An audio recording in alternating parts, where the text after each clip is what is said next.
This is your introduction to the Universal Monster franchise. The first movie is 1931's Dracula, and portraying Dracula is Bela Lugosi. Dracula in this is a centuries-old vampire living in Transylvania. However, he decides to move to London, shenanigans happens, and he is eventually stabbed in the chest with a stake and killed. Dracula would spawn two sequels, The Daughter of Dracula and The Son of Dracula. Dracula would appear in two of the team-up movies, The House of Dracula and The House of Frankenstein. However, that Dracula is not the same as the first original Dracula. The second Universal monster is Frankenstein, or I should say Frankenstein's monster. He is in 4 movies and all 3 team-up movies. Frankenstein's monster is a truly immortal being. We see him get blown up, shot, lit on fire, he gets dumped in acid, and he lives through all of it every single time. The Bride of Frankenstein has the exact opposite power. She is in one movie, The Bride of Frankenstein. She appears at the very end of that movie, and for the most part that movie is retcon, and the bride does die.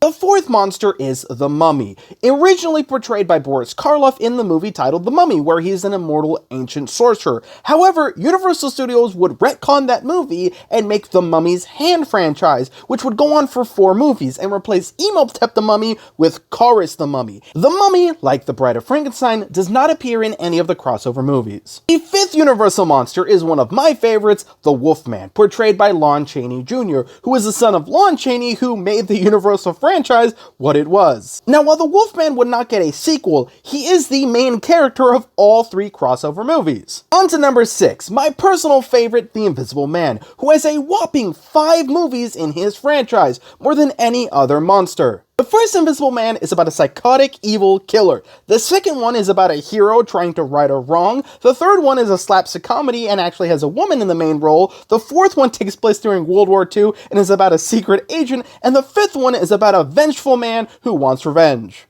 And the 7th Universal monster is the creature from the Black Lagoon, nicknamed Gillman or Gilly. The creature from the Black Lagoon takes place in South America, and it's about a group of scientists who want to discover the Gillman, and they do, and several of them die. And there you have it, folks, the Universal monsters. And if you want to walk and live and breathe this universe, you can. This May, Epic Universe is going to be opening, and with it is the Dark Universe Land, in which you will see and be able to interact with all of these Universal monsters and more. I am very excited, and I'm also one of the few select people to get this beautiful metal tower.